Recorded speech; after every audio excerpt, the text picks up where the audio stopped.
자, 열매 맺는 삶입니까? 라고 하는 주제로 이미 2시간에 걸쳐서 말씀을 드렸어요. 열매 맺는 삶입니까? 그저 그냥 입만 무성하고 떠벌리는 실속 없는 속빈 강정의 삶은 아닌가라는 질문이죠. 반문이죠. 자, 오늘 우리가 16절까지 보았는데 이 1절에서 16절의 이 내용에서 가장 핵심적인 구절이 몇 절이라고 그랬죠? 16절. 가장 핵심적 구절이 16절입니다. 한번 다시 한번 볼까요? 시작. 너희가 나를 택한 것이 아니요 내가 너희를 택하여 세웠나니 이는 너희로 가서 열매를 맺게 하고 또 너희 열매가 항상 있게 하여 내 이름으로 아버지께 무엇을 구하든지 다 받게 하려 함이라. 자, 이 말씀에 보면 우리가 하나님을 선택한 것이 아니라 하나님이 우리를 선택했다는 것이죠. 하나님이 우리를 선택했다. 그러면 하나님께서 우리를 선택한 목적이 있어요. 목적. 그 목적이 뭐라고요? 16절만 잘 보면 알아. 16절에 답이 다 나와 있어. 거기 보니까 왜 하나님이 우리를 택하여 세웠다고요? 열매. 너희로 가서 열매를 맺게 하려고. 그 열매를 맺되 어느 날 오다 가다 한번 열매 맺는 게 아니라 그 다음에 가서 보니까 그 열매는 항상 있어야 된다. 항상 있어야 된다. 정말 우리가 하나님 앞에 선택받은 자로서 열매를 맺는데 그 열매가 항상 우리가 열매를 맺으면 우리에게 하나님이 엄청난 축복을 약속하셔서요. 그 약속이 뭐냐? 열매가 항상 있는 사람에게 하나님이 약속하신 축복은 내 이름으로 아버지께 무엇을 구하든지 다 받게 하려 함이라. 열매가 항상 있는 사람은요, 하나님 앞에 요청하면, 하나님 앞에 간구하면, 하나님 앞에 부르짖으면 하나님께서 반드시 오늘 본문에 보니까 응답하신다고 약속해 주셨어요. 이것이 열매를 가진 사람에게, 항상 열매를 맺은 사람에게 주시는 하나님의 축복이다. 하나님이 이처럼 우리에게 열매를 원한단 말이에요. 오늘 현대인들은 꽃을 좋아해요. 꽃. 열매는 별로 싫어해요. 그러나 하나님은 내 생각과 너희 생각이 다르다. 하나님은 꽃을 원하는 게 아니라 하나님은 열매를 원해요. 열매. 그래서 특별히 포도나무를 비유로 해서 설명한 것은 이 포도나무는 열매를 목적으로 한 나무란 말이에요. 제목을 위한 나무가 아니고 땔감을 위한 나무도 아니고 오직 열매를 위한 나무다. 그래서 우리가 그리스도인답게 살아감으로 해서 우리의 인격적 열매를 맺어야 되겠고, 우리가 전도함으로 말미암아서 재생산을 위한 열매, 우리에게는 전도의 열매가 필요하다. 자, 이렇게 우리가 열매를 맺으면 어떻게 되나? 8절을 우리가 지난번 공부한 거지만 8절 한번 봅시다. 시작. 너희가 열매를 많이 맺으면 내 아버지께서 영광을 받으실 것이요 너희는 내 제자가 되리라. 여기 보니까 우리가 열매를 맺으면 하나님이 우리를 통해서 영광을 받으신다는 겁니다. 보통 우리가 하나님 영광을 받으소서, 하나님 영광을 받아 주옵소서 이렇게 기도를 하는데 어떻게 하는 것이 하나님이 영광을 받으시는 것인지 조차도 모르는 사람이 있어요. 정말 우리가 기도하는 그대로 하나님 우리를 통해서 하나님이 영광을 받으시기 원합니다. 하나님 우리를 통해서 영광을 받으옵소서 이렇게 기도를 했다면 열매를 맺어야 돼요. 열매. 왜? 열매를 맺을 때 하나님이 영광을 받으신단 말이에요. 우리가 열매를 맺으면 하나님이 보람을 느껴요. 농사가 잘 되면 농부로서 얼마나 뿌듯합니까? 옛날에 우리 부모를 보니까 농사를 잘 지었어요. 그래서 참 알고기 잘 익어가요. 그러면 논에 자꾸 가려고 그래. 왜? 너무 농사가 잘 돼서. 오다 가다 사람들이 말하기를 야 금년 농사 너무너무 잘 됐어요. 응? 그 말을 듣고 싶어서 자꾸 논에 가고 싶어 하시더라고요. 그런데 어느 해는 농사를 망쳤어요. 농사 잘 되었다 하는데 마지막 판에 멸구떼가 중국에서 날아와가지고 전부 벼에 앉아가서 줄기 액을 다 빨아먹은 거야.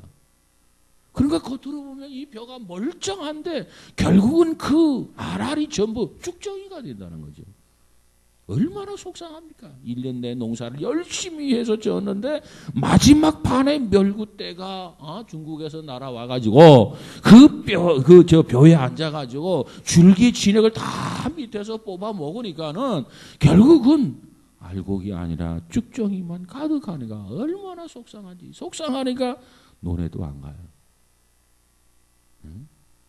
마찬가지라. 오늘 우리가 하나님의 사람으로서 열매를 많이 맺으면 하나님께서 우리를 이렇게 지켜볼 때 참으로 보람을 느끼고 하나님께서 영광을 받으시는 줄로 믿습니다. 그래서 우리의 삶의 목적이 하나님을 영화롭게 하기 위해서 살아가는 거 아니겠습니까? 오늘 우리가 살아가는 삶의 목적이 뭐냐? 하나님을 영화롭게 하고 다만 그를 기쁘고 즐겁게 해드리기 위해서 우리가 살아가는 거예요. 우리 삶의 목적이. 근데 그 하나님을 어떻게 영화롭게 하는 거냐? 내가 열매를 맺을 때 하나님은 나를 통해서 영광을 받으시는 줄로 믿습니다. 또 이처럼 우리가 열매를 맺으면 예수님의 제자가 된다고 그래요. 제자. 열매 자체가 그리스도의 제자임을 증거한다고 그랬어요. 그리스도인이라고 하는 명칭은 우리가 만든 게 아니라고 이미 공부했죠. 누가 만들어준 명칭이에요? 불신자들이 만들어준 명칭입니다.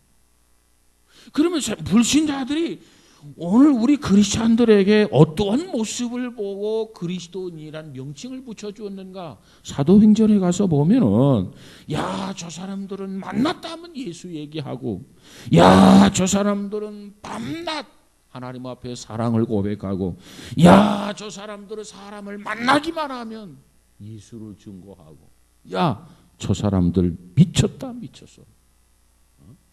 그저 모였다 만났다 하면 예수야 예수. 그리스도. 이런 모습을 불신자들의 시각으로 볼 때 야, 저들의 삶은 온전히 그리스도에 의해서 지배를 받고 그리스도에 의해서 통제를 받고 있구나. 저들에게는 그리스도가 대장이구나. 그것을 발견한 나머지 저들을 뭐라고 했냐면 그리스도인들이라. 이렇게 불신자들이 명칭을 붙여주었다는 거예요. 여러분 오늘 우리는 어때요?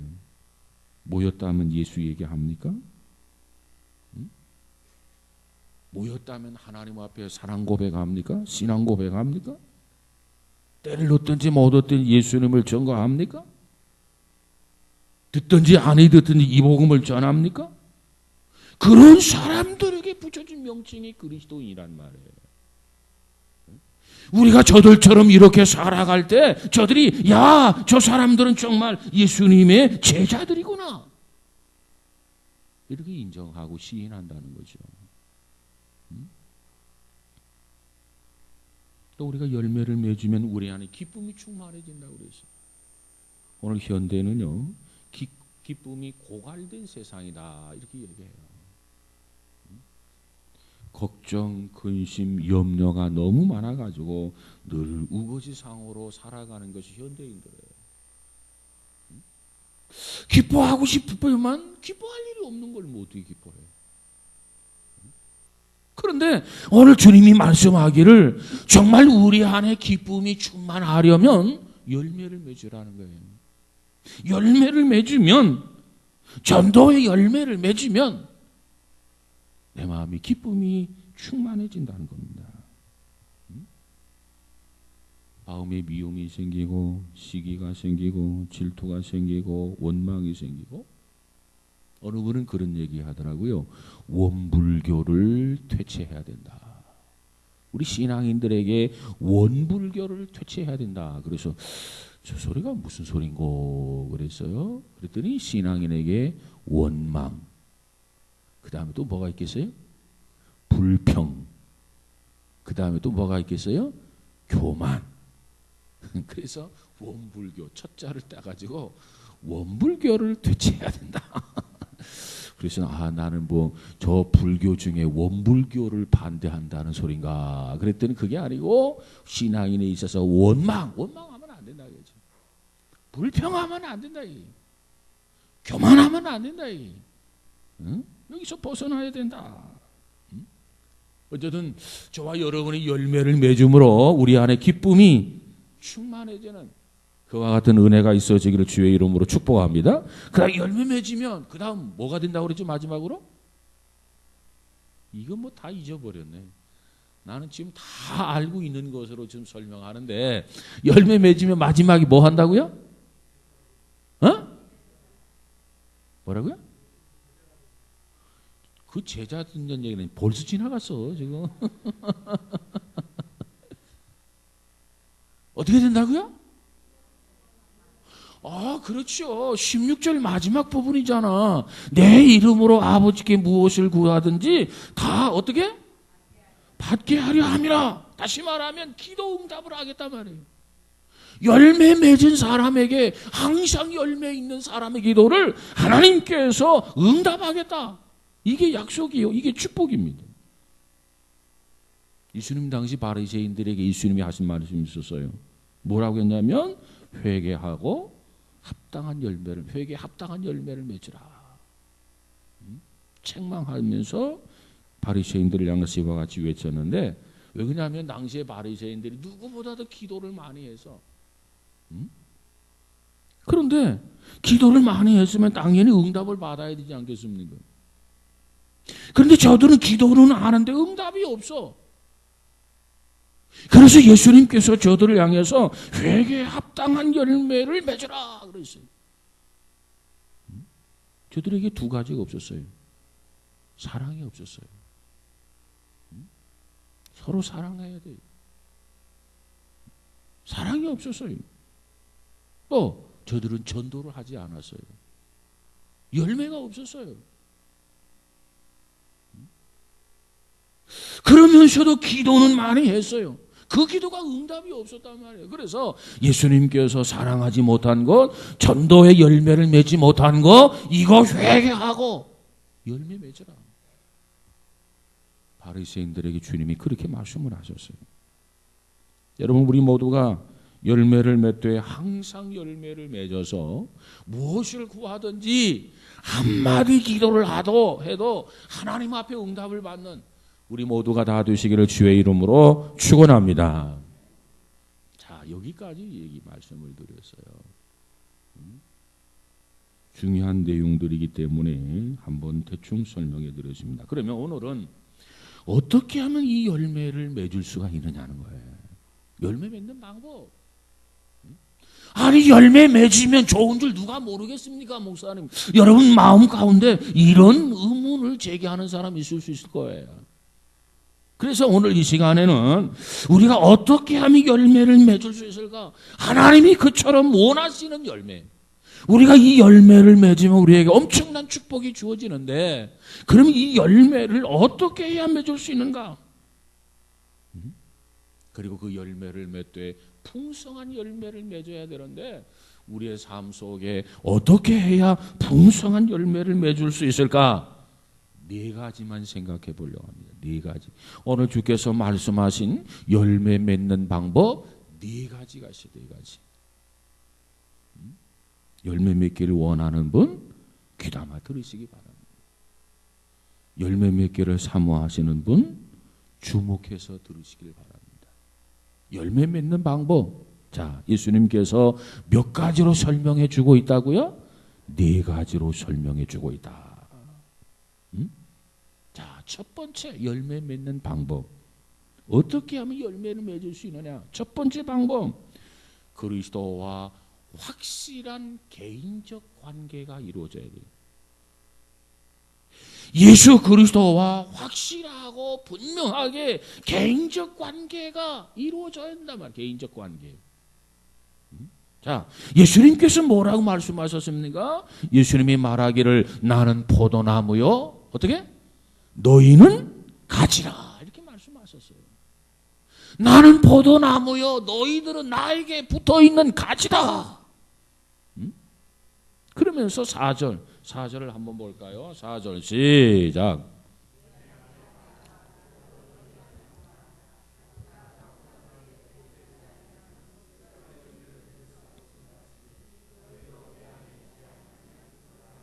자, 예수님께서 말씀하기를 나는 포도나무요 너희는 가지다. 나는 포도나무요 너희는 나에게 붙어있는 가지다. 이렇게 이야기하면서 내 안에 거하라 나도 너희 안에 거하리라. 가지가 포도나무에 붙어있지 아니하면 절로 과실을 맺을 수 없음같이 너희도 그러하리라. 너희도 나에게 붙어있어야 열매를 맺을 수 있단 말이에요. 그걸 설명해 주고 있어요. 가지가 포도나무에 붙어있지 아니하면 절로 과실을 맺을 수 없음같이 없나니 너희도 그러하리라. 자, 여기 보면 붙어있지 아니하면 열매를 맺을 수 없다. 이걸 뒤집어서 설명드리면 붙어있으면 어떻게? 열매를 맺는다. 어떻게 열매를 맺는다? 절로 열매를 맺는다. 자, 이 말씀 잘 봐. 자, 내 안에 거하라 나도 너희 안에 거하리라. 가지가 포도나무에 붙어있지 아니하면 어떻게? 절로 과실을 맺을 수 없음 같이. 절로 과실을 맺을 수 없단 말이에요. 너희도 내 안에 거하지 아니하면 어떻게 된다? 스스로 절로 열매를 맺을 수 없단 말이에요. 절로 하니까 이상한 생각이 나는데 교회로가 아니고 절로가 아니고 저절로 스스로 자연스럽게 누가 뭐라고 해도 가지가 포도나무에 붙어 있으면 저절로 자연스럽게 열매를 맺는다 그 말이에요. 얼마나 지당한 상식적인 말씀입니까? 요즘 뭐 무선 리모컨, 무선 전기 뭐 여러 가지가 있어서 선이 없는데도 뭐 조작이나 이런 것들이 가능하지만은 참 세상 좋은 세상이에요. 그래요? 그렇지만 아직도 붙어있지 아니하면서 열매 맺는 건 없어요. 에? 포도나무 가지가 포도나무에 붙어있지 아니하고 멀찌감치 떨어졌는데 열매 맺는 거 보셨습니까? 아직도 그런 건 없어. 모르겠어 앞으로 어떻게 될는지. 그러나 아직은 없어. 왜? 그건 불가능한 거라. 열매를 맺으려면 가지가 포도나무 반드시 상식적으로 붙어 있어야 저절로 상식적으로 자연스럽게 가지에 열매를 맺는다는 것입니다. 붙어 있지 아니하면 열매를 맺을 수가 없어요. 자, 그러면 다시 한번 여기서 가지는 누구고 포도나무는 누구냐는 겁니다. 여기서 가지는 누구예요? 여기서 가지는 누구냐고요? 에? 어느 말이 맞아? 여기서 가지는 누구예요? 나예요, 나. 객관적인 것을 우리는 항상 주관적으로 적용하는 그런 필요해요. 그게 여기서 가지는 누구라고요? 나다, 우리들이다, 성도들이다. 그러면 여기서 포도나무는 누구예요? 예수님. 그러면 그 예수님에게 우리가 지금 확인해야 될 게 있어요. 뭘 확인해야 되죠? 예수님에게 어떻게? 누가? 그 예수님에게 포도나무가 되시는 그 예수님에게 가지 내가 이렇게 붙어 있는가 이걸 확인해야 돼. 붙어 있으면 저절로, 붙어 있으면 절로, 붙어 있으면 자연스럽게 가지에 뭐가 맺는다고요? 열매가 맺는다는 겁니다. 그렇다면 여러분, 여러분은 참으로 예수님에게 붙어 있습니까? 한번 확인해 봐요. 한번 흔들어 봐요. 예수님께 붙어 있나? 붙어 있지 아니하면 열매 기대할 수 없어. 붙어 있어야 열매를 거둘 수 있단 말이에요. 저는 이 말씀을 통해서 그리스도인에 대한 가장 아름다운 정의를 여기서 발견할 수 있다 이렇게 생각합니다. 그리스도인이란 어떤 사람을 그리스도인이라고 말하는가? 그리스도인이란 정의가 뭔가? 저는 여기 이 부분에서 참 멋있고 아름다운 정의가 발견된다고 그렇게 생각합니다. 여러분, 그리스도인이라고 하는 말을 많이 쓰게 되는데 그리스도인을 무엇이라고 정의하면 좋을까요? 그리스도인, 어떤 사람을 그리스도인이라고 말하면 좋을까요? 그리스도인 누굽니까? 교회 나오는 사람을 그리스도인이라고 말합니까? 우리는 종종 그렇게 생각할 수 있어요. 그리스도인, 교회 나가는 사람을 그리스도인이라고 말하지. 여러분, 성경 어디에도 그렇게 말해준 적이 없어요. 교회에 다니는 사람은 그리스도인이다. 성경 어느 구절에 그렇게 말하고 있나요? 그렇게 말하고 있지를 않아요. 그럼 그리스도인, 어떤 사람을 그리스도인이라고 하나? 세례받은 사람을 그리스도인이라고 하나? 아쉽게도 성경 어느 구절에도 세례받은 사람은 그리스도인이다 이렇게 정의한 적이 없어요. 그리스도인, 어떤 사람을 그리스도인이라고 말하나? 아니, 조상 대대로 부모로부터 예수 그리스도를 믿어오던 그런 가정에서 태어난 어떤 모태 신앙을 가진 사람을 그리스도인이라고 말하나? 이렇게도 성경 그 어느 구절에도 그렇게 정의한 적이 없어요. 그리스도인, 어떤 사람을 그리스도인이라고 하나? 물론 교회에 다니는 사람을 그리스도인이라고 말할 수 있죠. 물론 세례받은 사람을 그리스도인이라고 말할 수 있죠. 물론 아버지 할아버지 때부터 예수 그리스도를 믿어와서 조상 대대로 예수를 믿어와서 하나님을 믿어와서 믿음의 가문이야. 그래서 그리스도인이라고 말할 수 있겠죠. 그러나 정확한 답은 아니라는 거죠. 그리스도인이라고 하는 정확한 정의는 모자란다는 거예요. 그런데 오늘 본문에 보면 그리스도인에 대해서 아름다운 정의가 여기에 나와 있단 말이에요. 그리스도인, 어떤 사람을 그리스도인이라고 말할 수 있나요?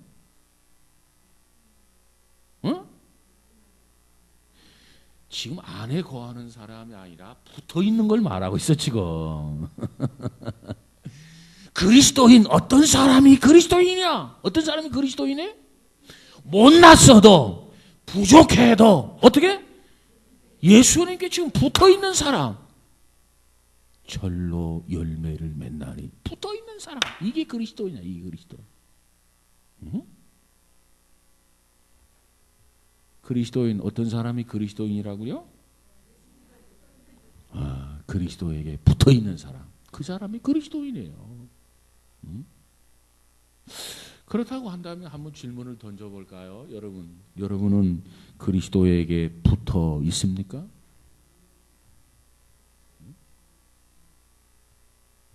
확인이 가능해요?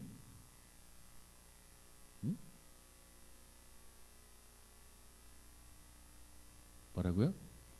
생각은 그렇게 하고 있어요? 생각만 해가지고 되나요? 아니, 현실적으로 열매를 맺어야 된다니까? 가지가 포도나무에 붙어있지 않으면 열매를 맺지 못한다고 그랬어요. 그러나 가지가 포도나무에 붙어있으면 열매를 맺는다고 그랬어요. 열매가 있다면 붙어있는 거고 열매가 없다면 붙어있지 않는 거라. 열매가 있다면 그리스도인이고 열매가 없다면 그리스도인이 아니라.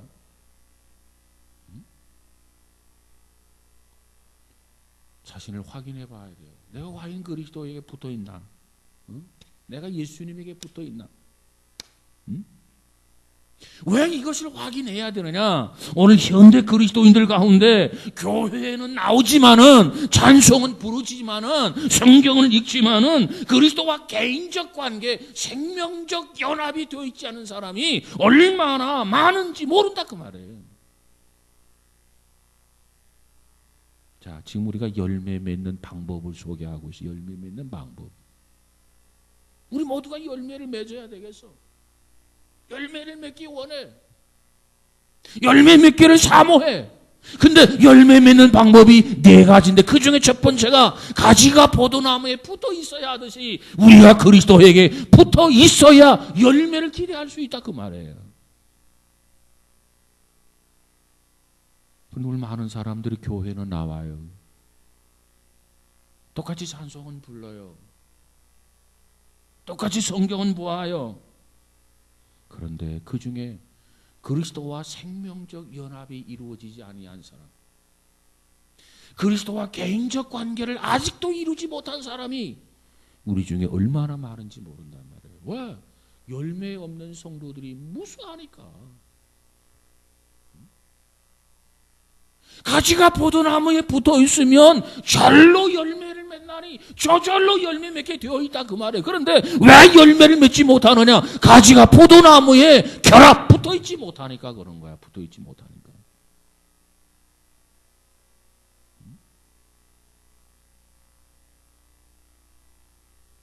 스스로 열매를 맺을 수 없음 같이 전의 성경은 절로 열매를 맺을 수 없음 같이.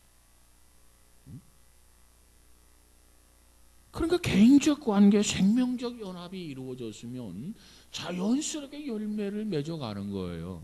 그게 자연스러운 거예요. 어쩌면 열매를 맺지 못한 거 이상한 거야. 응?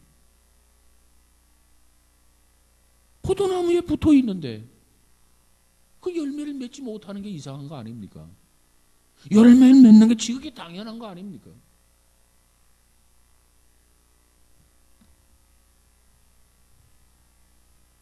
그렇다고 한다면 여러분은 예수 그리스도와 갈등 없이 개인적인 그런 관계를 분명히 맺었는지, 생명의 관계를 분명히 맺었는지, 자신의 모습을 한번 이렇게 점검해 볼 수 있기를 주의 이름으로 축원합니다. 정말 예수 그리스도가 나의 구주가 되었는지, 내 삶 중심에 정말 예수 그리스도를 주님으로 영접하고 그분을 나의 구주로 내가 고백하면서 그분의 다스림과 그분의 인도 속에 우리가 정말 살아가고 있는지, 그렇다고 한다면 절로 열매를 맺는다. 스스로 열매를 맺는단 말이에요. 이것이 생명적 관계입니다. 이것이 개인적 관계입니다. 개인적으로 이와 같이 주님과 관계가 확실해야 돼요. 분명해야 돼요. 그래야 열매가 맺을 수 있어요. 우리가 성경 한 구절 찾아볼까요? 고린도전서 15장 23절을 한번 가서 보십시다. 15장 23절.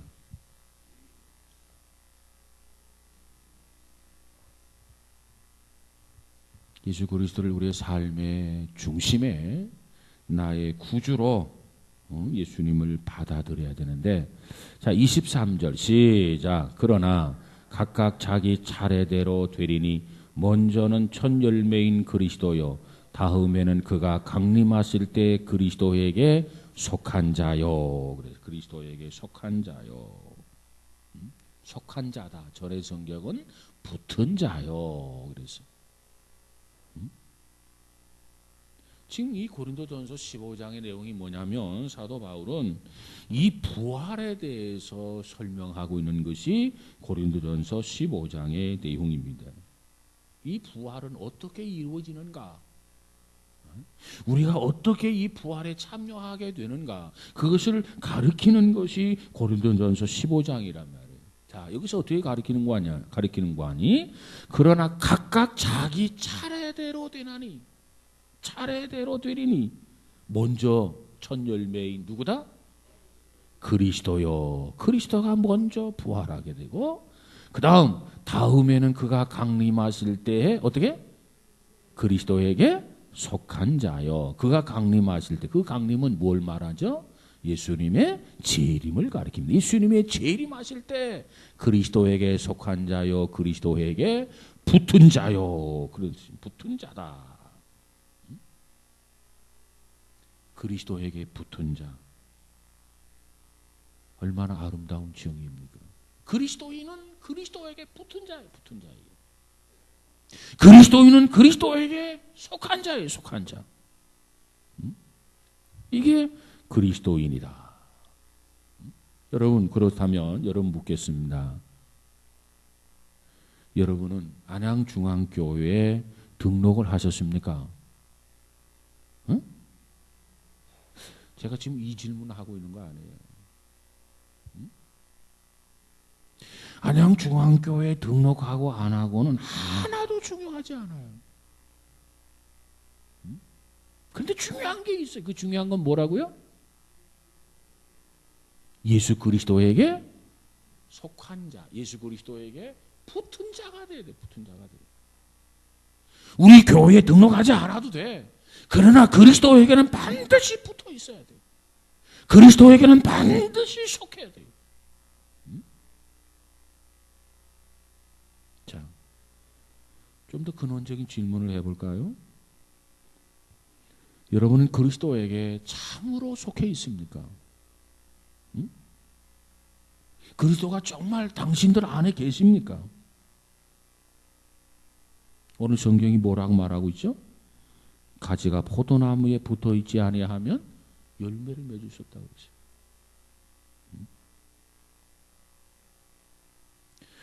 그리스도를 통해서 우리가 그리스도를 닮아가는 인격의 어떤 변화가 없는데 어떻게 우리가 열매 맺을 수 있겠습니까?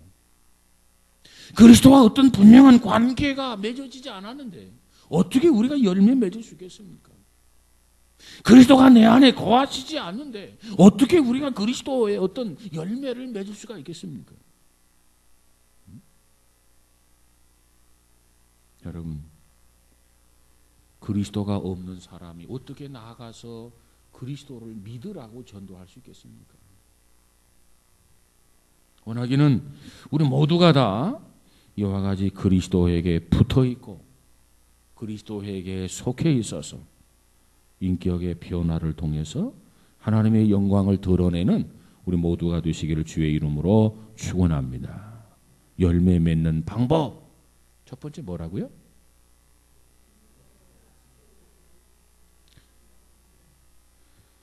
왔다 갔다 하죠. 이제 하나 얘기했는데 아직도 그걸 모르면 어떻게? 네 가지 중에 정말 우리가 열매를 맺기 원하는데 열매를 맺는 방법은 그리스도와 생명적 관계. 이 생명적 관계는 뭐냐면 포도나무에 가지가 붙어 있어야 자 이제 뿌리로부터 이 흡수한 이 물이 영양이 가지가지마다 공급되어지지 않겠습니까? 이걸 뭐라고 하느냐? 생명적 관계라 이렇게. 포도나무에 붙어 있어야 이게 수분이 공급되어진단 말이에요.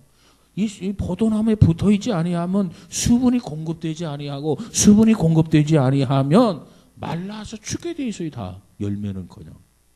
그러니까 생명적 관계. 이것을 다른 말로 말하면 개인적 관계. 개인적 관계라고 하는 의미는 내 남편이 예수를 믿으니까 내가 천국 간다? 아니요. 내 아내가 예수를 믿으니까 내가 천국 간다? 아니요. 부모 대대로 예수를 믿었으니까 내가 천국 간다? 아니요. 구원은 개인적 관계라는 거예요. 1대1 개인적 관계다. 내가 믿으면 내가 천국 가는 거고 내가 안 믿으면 내가 지옥 가는 거예요. 아무리 가문이 훌륭해도. 그래서 이걸 염두에 놓고는 개인적 관계를 맺어야 열매가 있다. 또 다른 말로 말하면 생명적 관계를 맺어야 가지가지마다 열매를 풍성하게 맺을 수 있다. 이게 중요해요. 이 관계, 생명적 관계, 개인적 관계가 꼭 필요하다. 그래서 우리는 각자 주님 앞에 나와서 개별적으로 신앙 고백하게 되는 것을 믿으시기 바랍니다. 그 다음에 열매 맺는 방법 4가지 중에 이제 하나 말씀드렸고, 그 다음에 두 번째로 어떻게 하면 열매 맺을 수 있느냐 하는 거죠. 두 번째 열매 맺는 방법이 뭐예요? 두 번째 보니까 열매를 맺으려면 어떻게 해야 되나? 주님께서 우리에게 뭘 요구하느냐 하면 깨끗한 생활을 요구합니다. 깨끗한 생활. 자, 오늘 본문 2절을 한번 가서 볼까요? 요한복음 15장 2절 시작. 무릇 내게 붙어 있어 열매를 맺지 아니하는 가지는 아버지께서 그것을 제거해 버리시고 무릇 열매를 맺는 가지는 더 열매를 맺게 하려 하여 그것을 깨끗하게 하시느니라.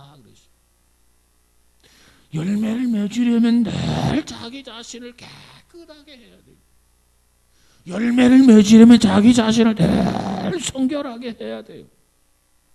그러면 더 많은 열매를 맺게 하신단 말이에요. 이것이 풍성한 열매를 받는 두 번째 방법이라는 겁니다. 깨끗해야 돼요. 여러분, 농사를 지음에 있어서 농부에게 있어서 가장 경계해야 할 게 있어요. 그게 뭐냐면 병충해라는 겁니다. 병충해. 아까도 잠깐 언급했습니다마는 아무리 농사를 잘 지어서도 병이 나버리면 소용이 없어요.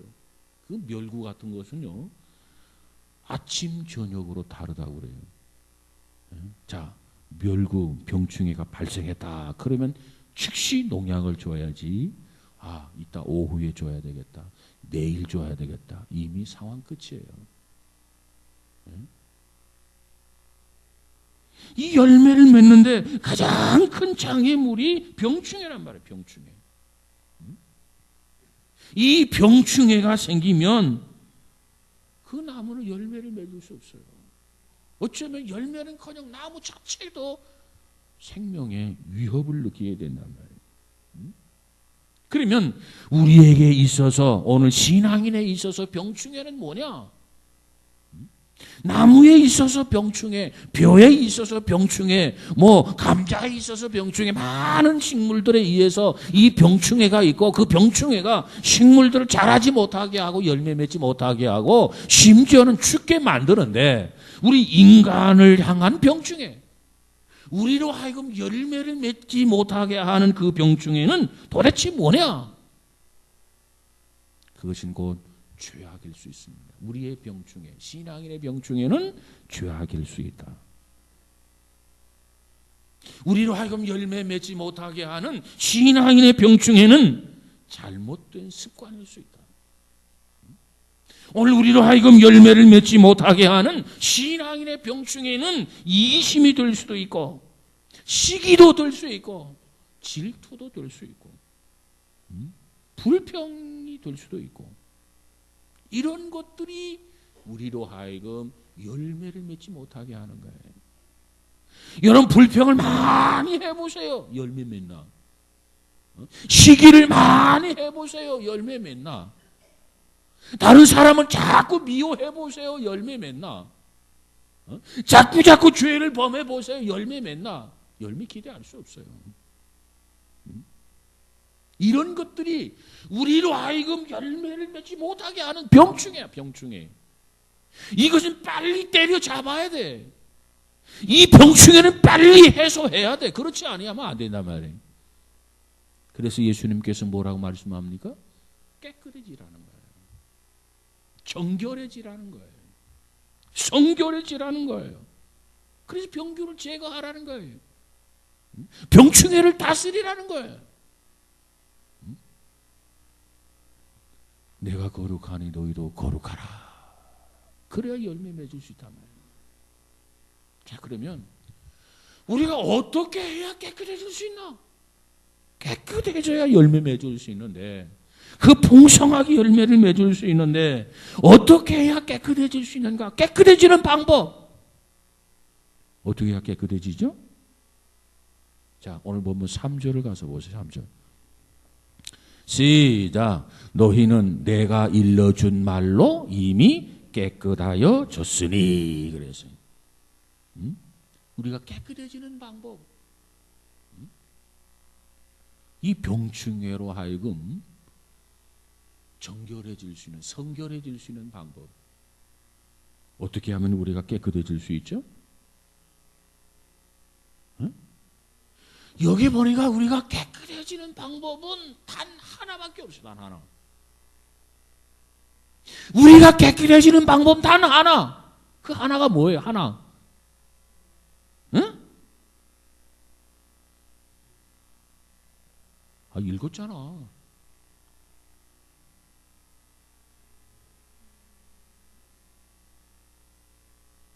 며칠 읽었어요? 다시 한번 읽어봐요. 그냥 언제까지 그냥 떠넣어주면 그거나 받아 먹을 게 아니라 한 절을 읽었으면 야, 포인트가 이거다. 좀 이래야지. 3절 시작.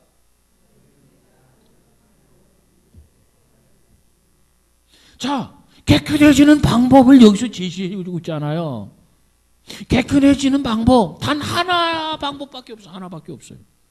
깨끗해지는 방법이 뭐예요? 어?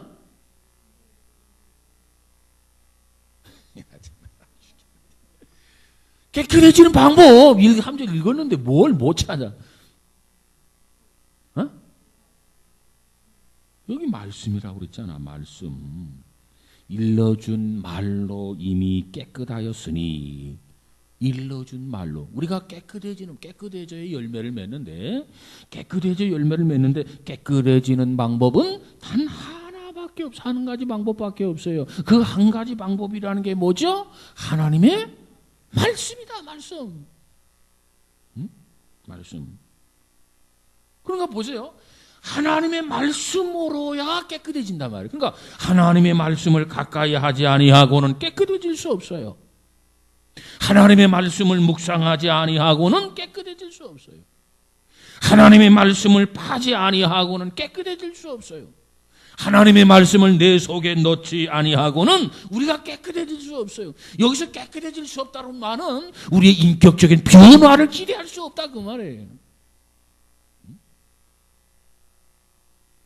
말씀으로야 우리가 깨끗해지고 말씀으로만 우리가 정결해질 수 있단 말이에요. 응? 늘 병충해를 이렇게 막아야 그 나무가 열매가 탐스럽게 맺어지는 것 아니겠습니까? 그래서 농부들이 자꾸 농약을 주는 이유가 뭐예요? 요즘은 참 병충해도 많아가지고요. 농약을 안 주고 농사 지는 게 거의 없다시피 하잖아요. 옛날에 감나무 농약 안 줬어요. 에? 뭐 대추나무 이런 건 농약 안 줬다고요. 근데 지금은요, 뭐 감이든 뭐 대추나무든 뭐 농약을 안 주고 곡식을 거둘 수 있는 게 거의 없다고 그러잖아요. 그만큼 병충해가 많아. 그러나 열심히 농약을 뿌려. 그러면 그 가운데서도 좋은 곡식을 거두게 되는 줄로 믿습니다. 정말 우리가 영적으로 깨끗해져야 많은 열매를 거두는데, 영적으로 깨끗해지는 방법, 그 방법은 다른 방법 없어. 오직 유일하게 한 가지 방법밖에 없단 말이에요. 그 방법이 뭐냐? 하나님의 말씀. 그렇기 때문에 말씀을 가까이 하고, 그렇기 때문에 말씀을 들어야 되고, 그렇기 때문에 말씀을 묵상해야 되고, 그렇기 때문에 말씀을 내 마음속에 자꾸 비축해 두어야 돼. 그러지 아니하고는 내가 깨끗한 상태를 지킬 수가 없어. 깨끗한 상태를 유지할 수 없단 말이에요. 깨끗한 상태를 유지하면 열매를 맺지만, 깨끗한 상태를 유지하지 못하면 병들어서 그만 열매 맺을 것도 다 떨어져 버리고 쓸모없는 것이 되어버린단 말이에요. 여러분, 말씀과 관계없이 교회 왔다 갔다 해보세요. 10년 아니 100년을 해보세요.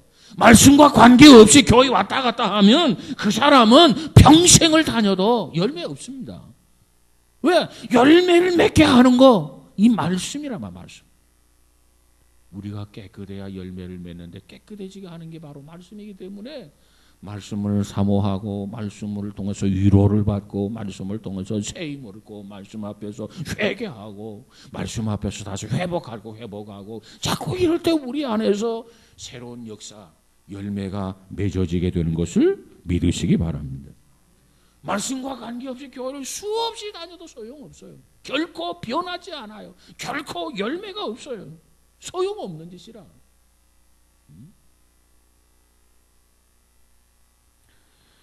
우리 성경 한 구절만 찾고 마치도록 하겠습니다. 시편 119편 11절을 한번 가서 볼까요? 시편 기자가 뭐라고 하는지. 119편 9절부터 먼저 보도록 하죠.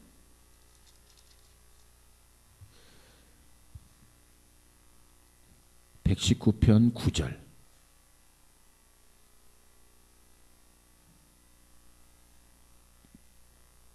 있었습니까? 9절 시작. 청년이 무엇으로 그 행실을 깨끗하게 하리까? 주의 말씀만 지킬 따름이니이다 그랬어요. 여기서 왜 청년이란 말이 나왔을까? 이 청년은 가장 정욕이 강할 시기입니다. 정욕. 그럼에도 불구하고 그의 행실을 깨끗게 하리까? 무엇으로? 주의 말씀만 지킬 따름이다. 전의 성경은 주의 말씀을 따라 삼갈 것이니다. 주의 말씀에 따라서 삼갈 것입니다.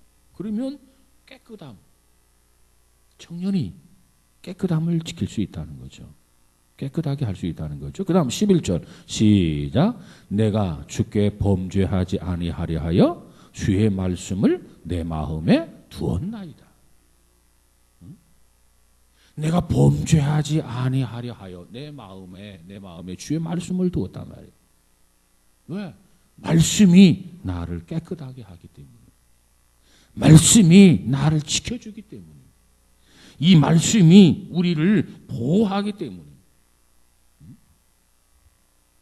그러니까 말씀이 내 안에서 살아있어서 내가 말씀의 지배를 받고 말씀의 통치를 받는다면 우리가 열매 맺을 수밖에 없잖아요. 자, 오늘은 여기까지만 공부하도록 합니다.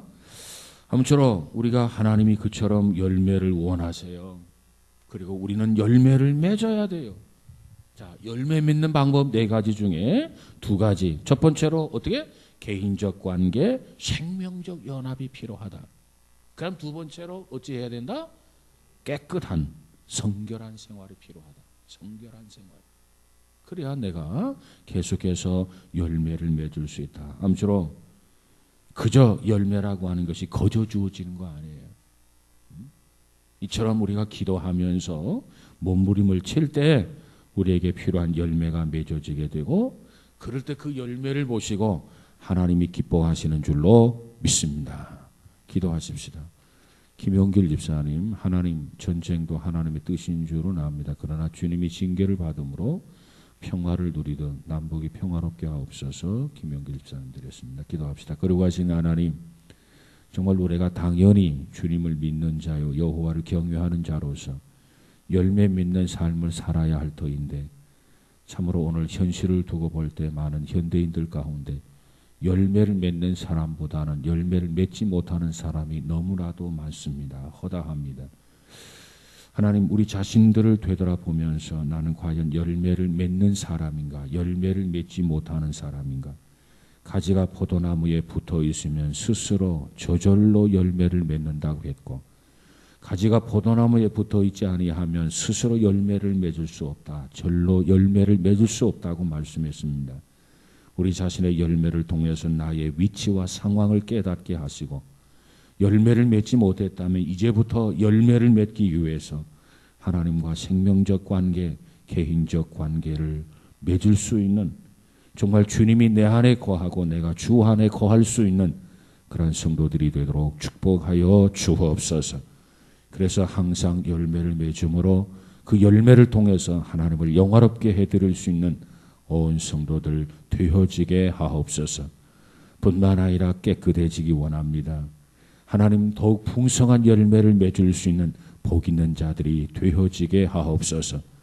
하나님, 열매를 맺는데 방해하는 요소들, 특별히 내 안에 병충해는 무엇인가를 깨닫게 하시고 그걸 놓고 하나님 앞에 기도하며 극복하고 이겨내고, 그래서 많은 열매를 맺을 수 있는 성도들이 되어져서 저들을 통해서 하나님이 영광을 받으시고 하나님을 만족스럽게 해드릴 수 있는 귀한 성도들 되도록 축복하여 주옵소서. 특별히 이 밤에도 귀한 물질들인 손길이 있습니다. 특별히 이 땅의 전쟁을 거두어 주시고 평화가 정착되어지도록 우리 하나님 축복하여 주옵소서. 다시는 남북의 대치와 비극이 일어나지 아니하도록 하나님께서 이 땅에 평화가 정착되어지게 하고 남북이 통일되어지게 하고 그리고 한 민족으로서 살아가는 축복을 허락하여 주옵소서. 특별히 남북 지도자들을 하나님께서 기억하시고 저들을 주장해 주셔서 극단으로 치닫지 아니하도록 절제하는 마음 갖게 하여 주옵소서. 예수님 이름으로 기도하옵나이다. 아멘. 교회 소식 전해드리겠습니다.